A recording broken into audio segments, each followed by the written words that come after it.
I'm sorry, that was Captain Randy Stearns and Captain Lulu Shager, commanding officers here at Naval Air Station Oceana. We're going to present to you today the United States Navy's Fleet Air Power Demonstration. On the runway, to your left, you're going to see a whole slew of aircraft lined up. A-18s, varying models from the Charlie to the Echo.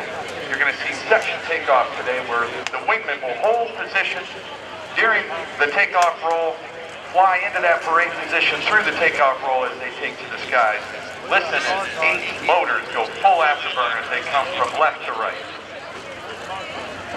And these are the GEF 404s and the Legacy Hornets, correct? Yes, sir. The 404 and the Legacy and the GE 414, those will be in the Super Hornets, the Inferno flight today. So right now, we're going to hear 64,000 pounds of thrust as soon as they get them spooled up. We'll see them take off. These, ladies and gentlemen, as we were talking about earlier, when we had the FA-18 Hornet demonstration, are the same types of aircraft used by the VFA 106 Gladiators in their demonstrations. The Legacy Hornet, in service with the Navy since 1979. You guys are taking good care of our taxpayer dollars, aren't you? We love being stewards of taxpayer dollars. And I love the smell of jet fuel in the atmosphere. How many planes will we have all together in this, Peter Man? We're looking at a series of 8 aircraft taking off today. We're also going to be joined by 2 MH-60 Sierras from the HSC-9 Tridents based just up the road at Naval Air Station Norfolk. They'll join us a few minutes into the show today, but they're not going to take off from here. They had to pick someone up, which we'll explain as the show unfolds. Indeed. A very important part of the show. Yes, sir, right here at Show Center. We've got, I see 8 airplanes ready to take off as soon as they spool them. It looks like we got the first 2 on the roll. Release brakes ready now. Here we go.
Hornet and Super Hornet, as well as that Seahawk aircraft, the rotary wing.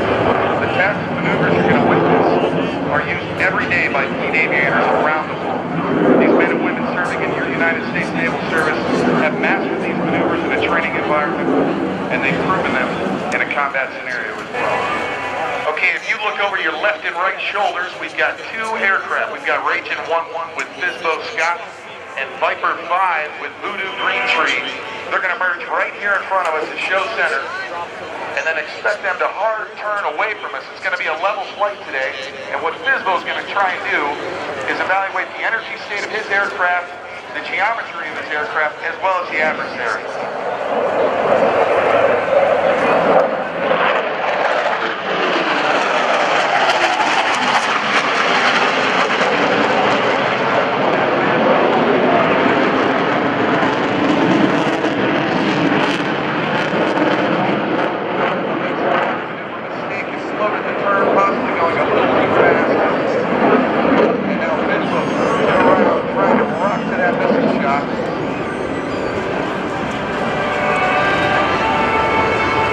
About a half a mile in trail to Viper.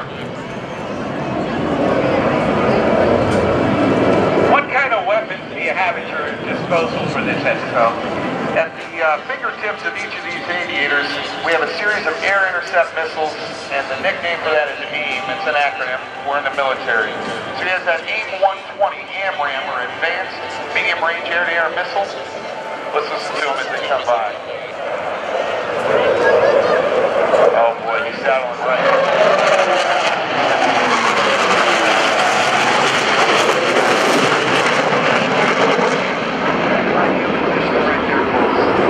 Another one we have is the A-18E Sparrow. These are both radar missiles, and then finally that A-18E Sidewinder, which we know is the heat seeker. But what Fizbo did there, he just saddled into the control zone, and that's a fighter's favorite place to be. No matter where that bandit goes, he can turn and follow and maintain that offensive advantage. Now, during the movie Top Gun, Peter, man, we saw on too close for missiles, switch the gun. Was that gun's range what we saw there? That was right in the heart of the envelope. And which is how, like a few hundred yards? Is that what? Thousands of feet, but when we're going that fast, it seems like they're right next door to you. We've got one more merge coming in again over your left and right shoulders, feet show center. This merge is going to go straight up, folks. We're going to execute a vertical maneuver. Ragin 1-1. That's Mantel Petska, and on your right, Viper 6, Rex Roy.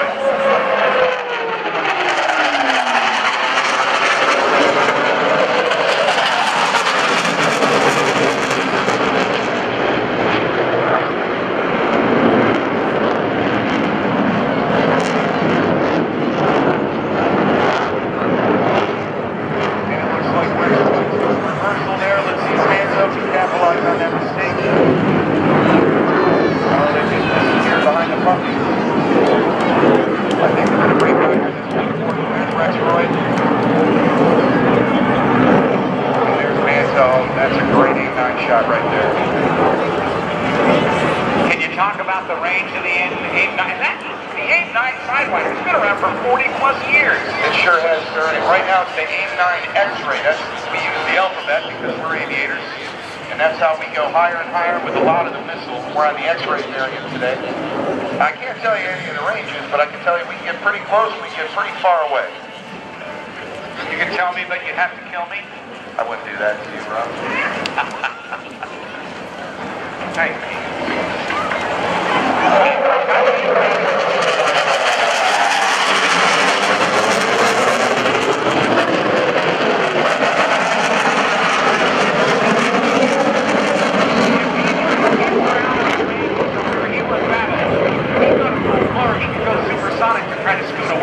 That's true, except those afterburners are hot, and the AIM-9 Sidewinder likes heat.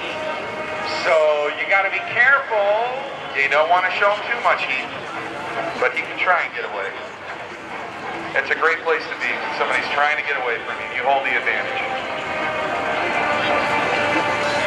So the scenario is unfolding now. We've just gained what we call local air superiority, which means there are no bandits in the air that can threaten the aircraft. They're going to come overhead and support the ground force element. Ladies and gentlemen, coming over your left shoulders right now are Tridents from the HSC-9 squadron, and they've got the Special Operations Forces aboard. They're going to do an insert right here at show center. They're carrying members of the Naval Special Warfare community, and you know them as Navy SEALs.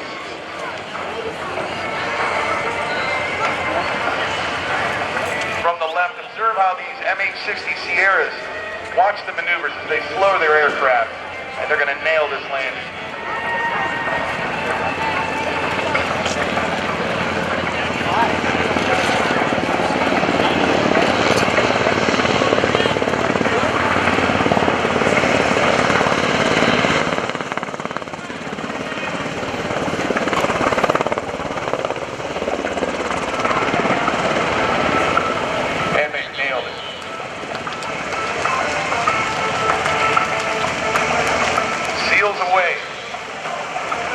With the ground forces are our Joint Tactical Air Controllers. We call them JTACs.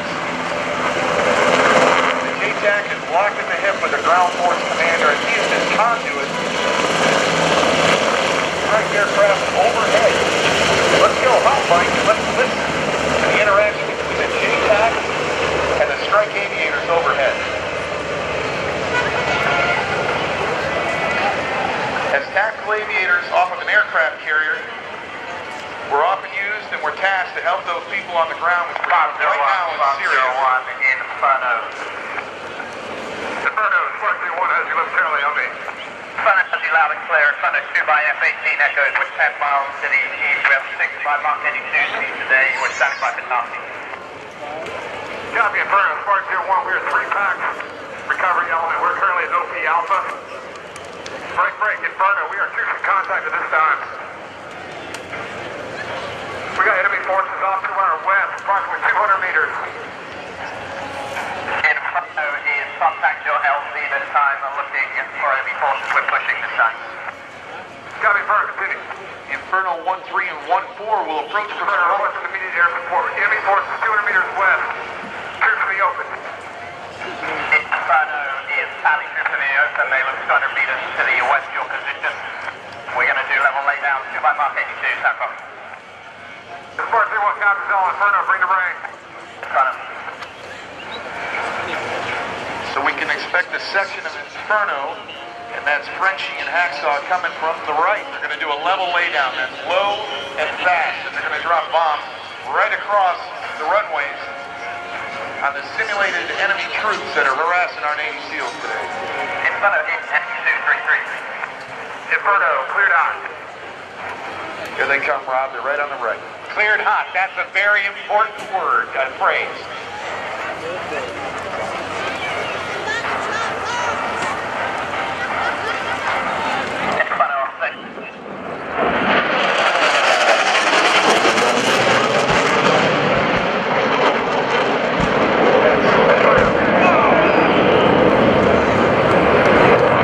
Two things that strike aviators love to hear is clear hot and good hits.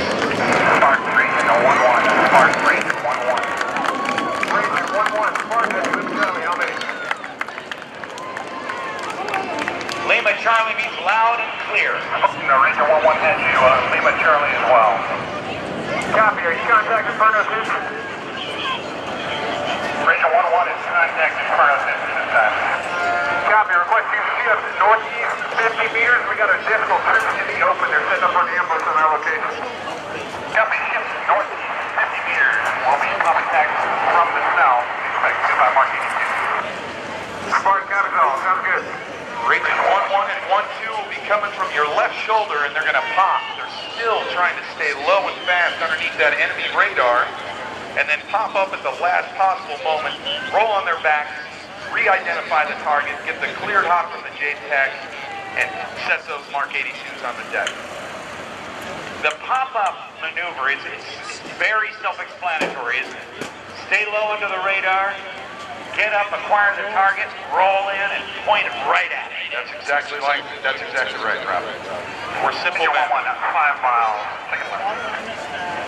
5 miles at about 600 miles an hour. They'll be here in a heartbeat. It's not going to be long.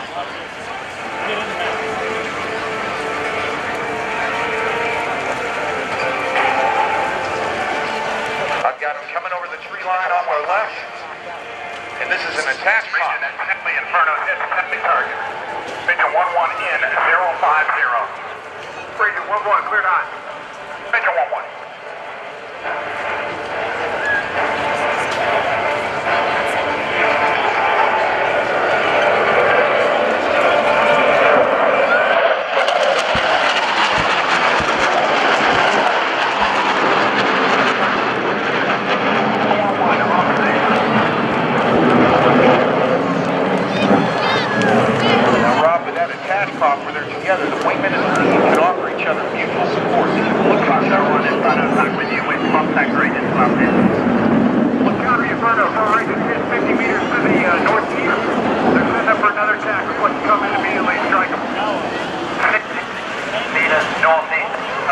pushing this time. This will be a low egress pump time.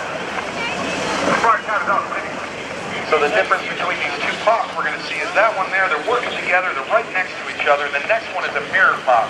They're going to do the exact opposite. They're going to pop in different directions and attack from different axes. This is going to confuse the enemy. They aren't going to know which one to look at, which one are they going to shoot at.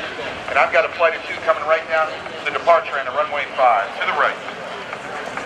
How far apart are they? They're about a half mile. Front is visible. Actually, that was about in front of heading 233. There's your half mile. Inferno, good on.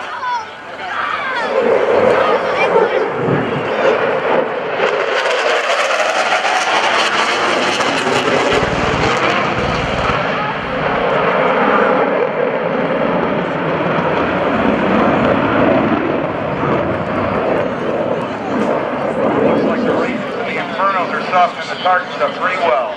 What they shift to now. The threat's getting closer. Ragin 1-1, A-firm.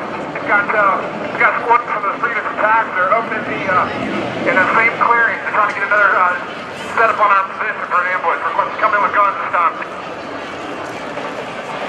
Copy, gun request coming to the overhead. Ragin 1-1 and 1-2 are going to come in and they're going to use that bolt on a cannon. It's a 20mm 6-barrel cannon that shoots 6,000 rounds per minute. Sometimes when the target is so close to the friendlies, we don't have the luxury of using Copy, if you take a look at Inferno's ditch, it's going to be to the northeast, approximately 20 to 30 meters. They're crawling in the ditch there. Inferno's hit. Take correction for gun run. Request you look 20 to 30 meters to the northeast. They should be right there in the ditch. 20 meters to the north. Stand by looking. We can expect Fizbo and Manto to come in overhead, get their eyes again on the target, and they're going to do a spacer pass. We never like to shoot the gun with a friendly in that field of fire. They're going to be separated. That also gives an opportunity for the wingman to correct from lead hits. Flight of 2 coming down the approach end of runway 5 to your left. 1-1, control friendly, the enemy ditch line.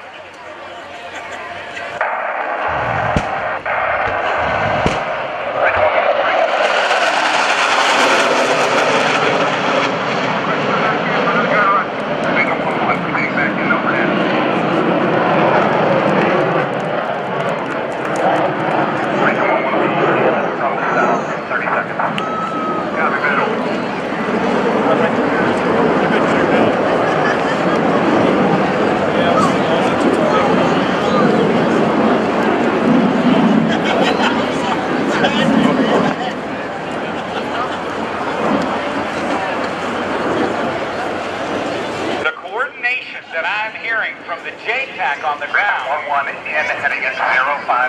And that's from the airplane there. They're inbound again. They're going to do it again? You bet. Trigger down.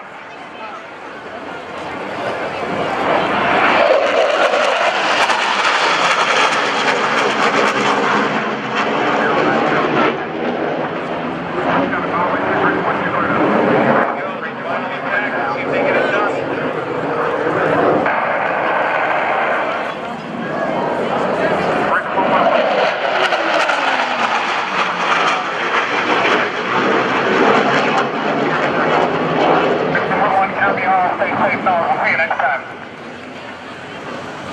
Well, I think I just heard what I needed to hear, and that was important. Stay safe. We'll see you next time.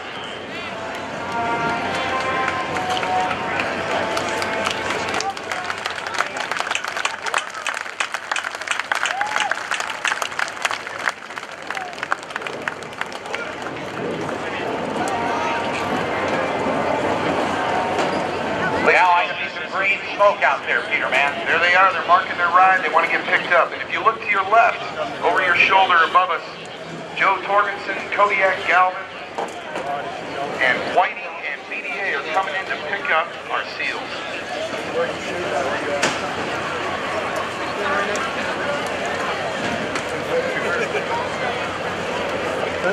Boy, we've got ourselves a heck of a fire out there now. But I hear the sound of the helos, and that is the sound of, I'm glad to be able to go home now. Absolutely. After clearing the area of all enemy combatants and accomplishing the mission, the members of your Naval Special Warfare Team are now able to be extracted from the target area, mission accomplished, and return home to friendly forces. From the left, here come the Tridents to pick them up and take them home.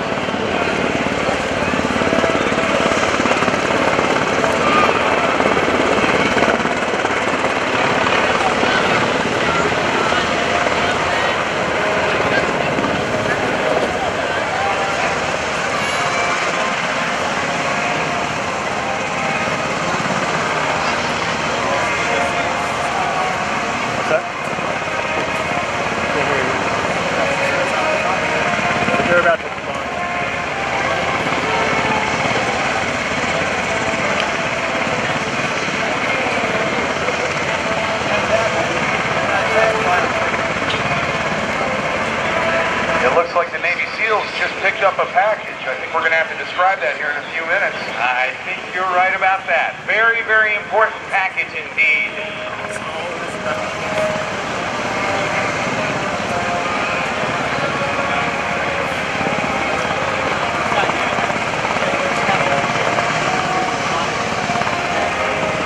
These Black Hawk helicopters have a significant amount of lifting power.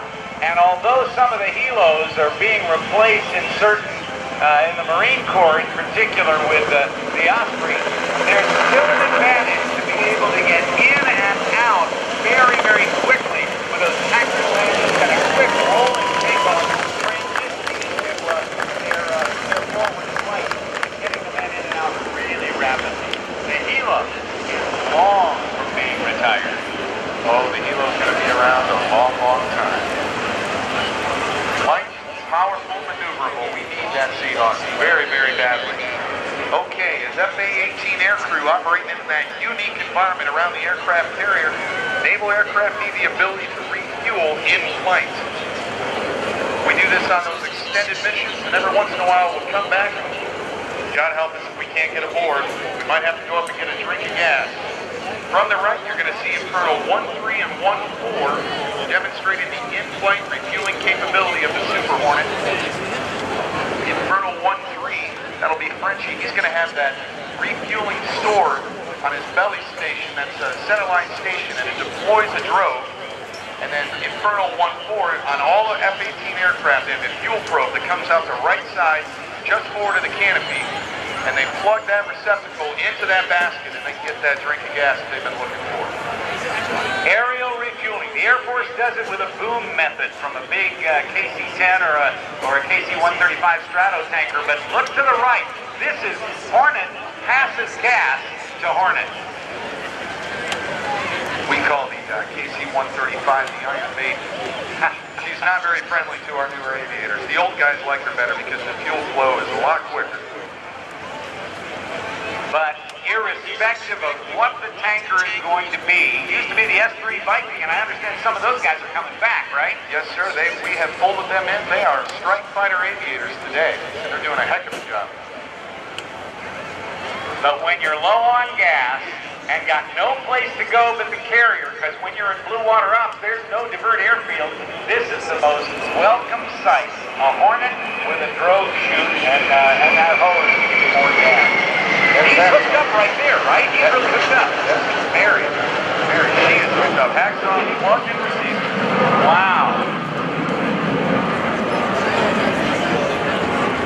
That's really cool. I think, there are many cases where you see them fly close to the drogue, but they don't have the probe in the basket. That's actual hookup. That is. Plugged and receiving. The interesting difference between the Navy, Marine Corps, and the Air Force, we have the male receptacle to receive the fuel, and the Air Force has the female receptacle on the receiving aircraft. That's because we don't have the ability to have someone in the back, in the belly of the aircraft, to pilot that male drogue into the airplane.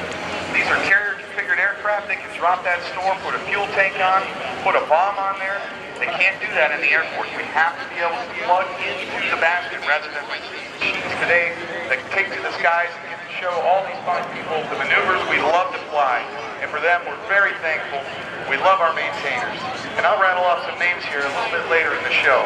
But if you look overhead here, I'm going to draw your attention to Trident 8. Our great nation was founded by people who were willing to fight and die for the beliefs and rights that we still cherish today. Our sailors, soldiers, airmen, Marines, and Coast Guardsmen put their lives on the line to defend those freedoms.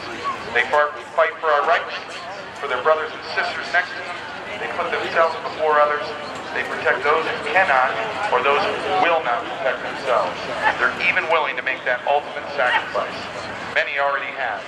At home, lives shatter, homes crumble, and hearts break, and we do our best to bring them all home.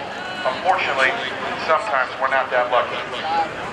For those who do not return, we hold strong, we'll never forget, and we will stay vigilant until they all come home. Friday, September 18th was National Prisoner of War Missing in Action Recognition Day.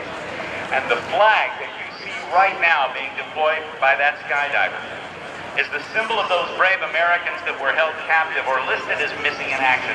Every single day, each one of us is cognizant of the service and sacrifice of our POWs and those missing in action. Some of us more than others, but this is the weekend designated for all of us to gather and openly remember and pay tribute to those patriots. Americans in uniform today are inspired by the fierce resolve of generations of American POWs. We also draw inspiration from the bonds of camaraderie, compassion, and love that prompted our POWs to care for each other and sustain each other through their terrible, terrible months and years of hardship. These bonds are fundamental to the strength of the American military. They're fundamental to the strength of the American character. And they underpin who we are and everything we do and everything we believe. We protect each other. We vow to never leave a fellow service member behind. We as a nation can never forget the sacrifices of these men and women and thus recommit to searching for those who have not yet come home from war. Today our nation is still fighting a war where our brave warriors continue to deploy into harm's way. And while the number of service members missing in action or taken prisoners today is much smaller than the conflicts of previous generations, these young men and women face the same perils. But they know that what they fight for and what we need to continue for in our unwavering support for them. George Washington said the willingness with which our young people are likely to serve in any war, no matter how justified, shall be directly proportional to how they perceive the veterans of earlier war and how veterans of earlier wars were treated and appreciated by their nation. We can't forget, and we won't forget. Ladies and gentlemen, join me in a moment of silence as the POW MIA flag comes down.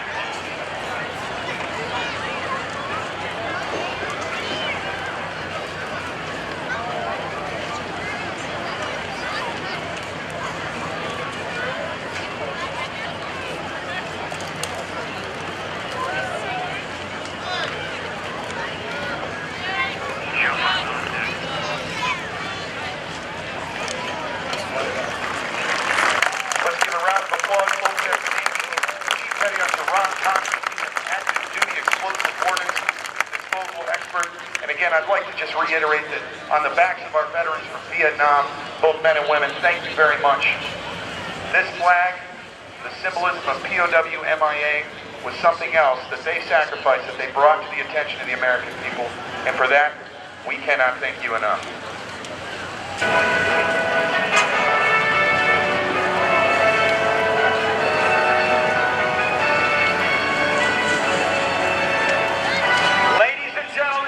Cameras on the Delta formation of the fleet flyby aircraft from Naval Air Station Oceana. Here come the Hornets!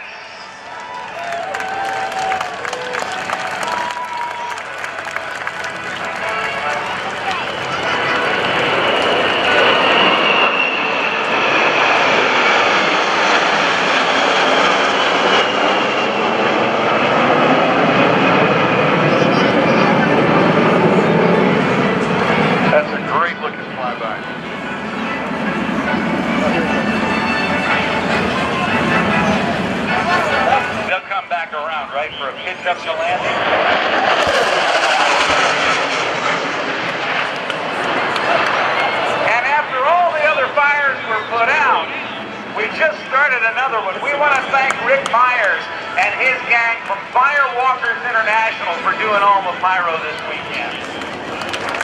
Started another fire. That's great. Ladies and gentlemen, as I mentioned before, it takes many young men and women to maintain, fix, and fly these machines, and there are none finer than here at Naval Air Station Oceana. They work long hours to prepare these fine aircraft, supporting men and women on the ground all over the world. If it were not for their dedication and loyalty to service, we would be unable to continue to support and defend the Constitution of the United States. Those sky typers continue to type and look to the left. Here come the 4 aircraft. Get ready to do the carrier break, Peter Man.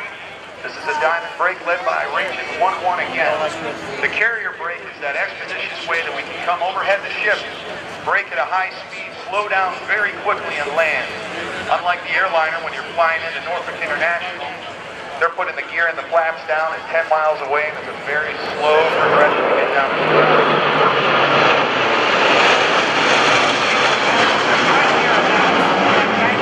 That's 6 Gs right there.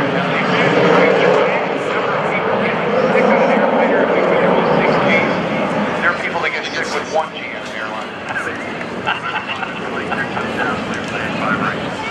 Just heard check wheels down, clear to land 5 right from the air boss. The Ragin Bulls, that's my home. I'm the XO, lucky enough to be that individual. They were established in 1966 flying the E-7 Alpha Corsair, and their first deployment was 1967 aboard the United States ship Knighthawks, which was my first carrier. She's no longer commissioned. Wow. Gray hair and decommissioned aircraft carriers. That's where I'm going. Since the beginning, the Bulls have flown from the decks of 25 different aircraft carriers, flying missions in every major conflict America has found. They've flown the A-7 Alpha Corsair, the A-7 Echo Corsair II, and then the Charge. And God willing, in May of 2018, we'll transition to the Super Hornet Echo model. The Bulls returned spring of last year from a 9-month deployment aboard the United States ship Harry S. Truman with Tag 3, supporting Operation Enduring Freedom. We got a flight of 3 coming overhead now. This should be a fan break. This will look sharp.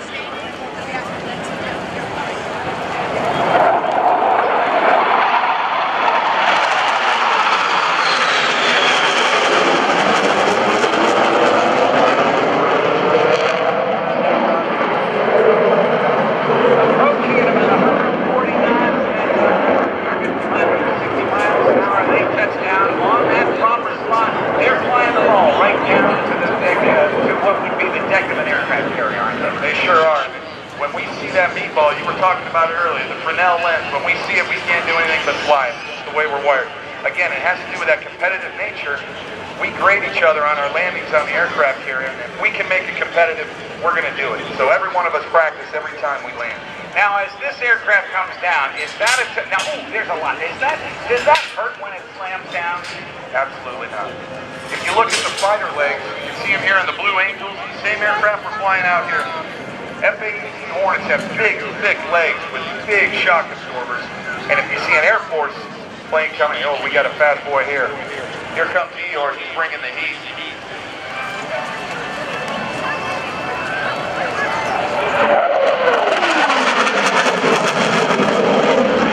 Like a demo pilot.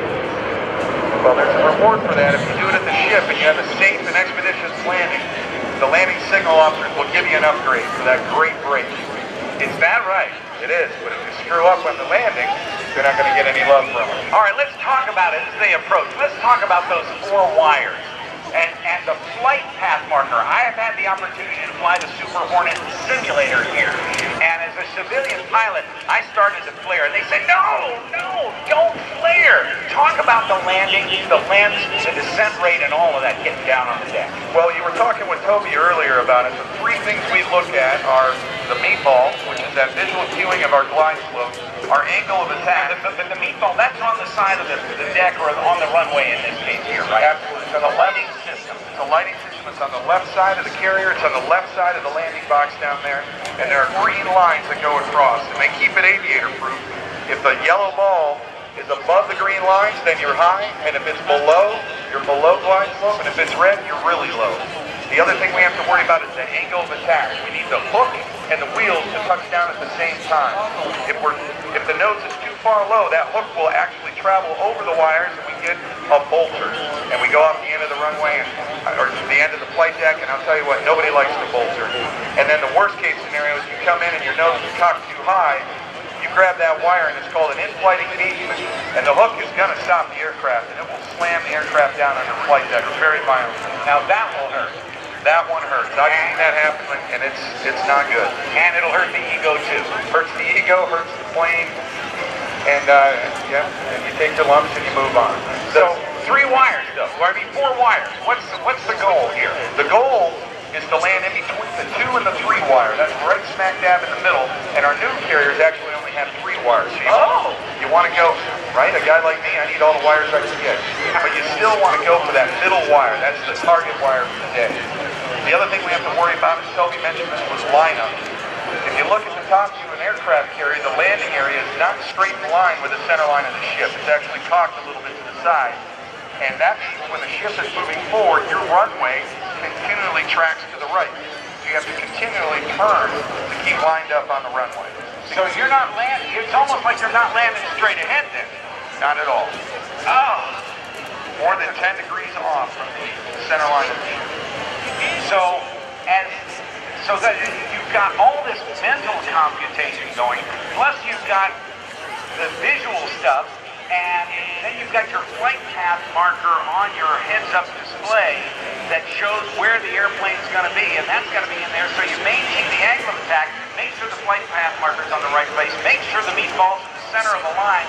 So your speed on, altitude, speed on, attitude, all that stuff is right, and you're doing that at night sometimes? At night, and by the way, the ship moves too. When the sea state is less than desirable, the ship is moving. So the meatball could change on you. The meatball on the lineup can swing around on you, and the first time you see it, it's a very disconcerting thing to say the least. It'll scare the hell out of you. Is it kind of like vertigo? Actually, some people get the vertigo, but you're so focused on landing the aircraft, no, you usually don't get it. But it's a very challenging thing to look at, work that lineup, and remember, we've got men and women on the back of the ship, the landing signal officers, they go by paddles. Those folks help us get lined up, get us on glide slope, and get those aircraft set to come down to the wires and stop. I am told that the heart rate of a pilot approaching a pitching carrier deck at night in bad weather is higher than in combat. And I don't doubt that at all. Your heart is in your throat. All you want to do is stop. Everyone's dependent on you. The ship is running out of water space, and we're working hard to get on deck to be as efficient as possible. It gets your attention every time. You start to lose hair the longer you get before it goes gray. I have plenty of those. I suggest just for men. Does it work? Rob, coming from the right, folks, say hello to your fleet air power demo team.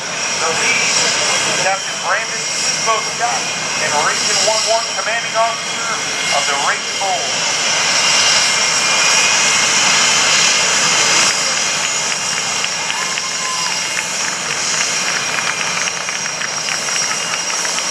Ragin 12, Lieutenant Jonathan Manso Testa.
on, run them.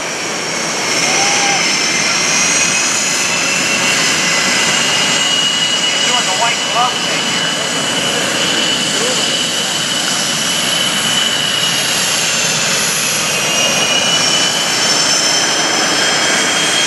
Now watch, if you will, look at the lights on the tail. 3 blinks in a row. That's one of the ways to tell a Super Hornet from a Legacy Hornet. Absolutely. The Legacy Hornets are that single blink. Super Hornets is triple. And then Hornet. Oh, go ahead. The triple, and then the Tanker, the big Super Hornet is the 2 blink. Going on the right first. Ragin 17, our super spare today, Lieutenant Commander Tom Winkle-Tilson. Long live the Bulls.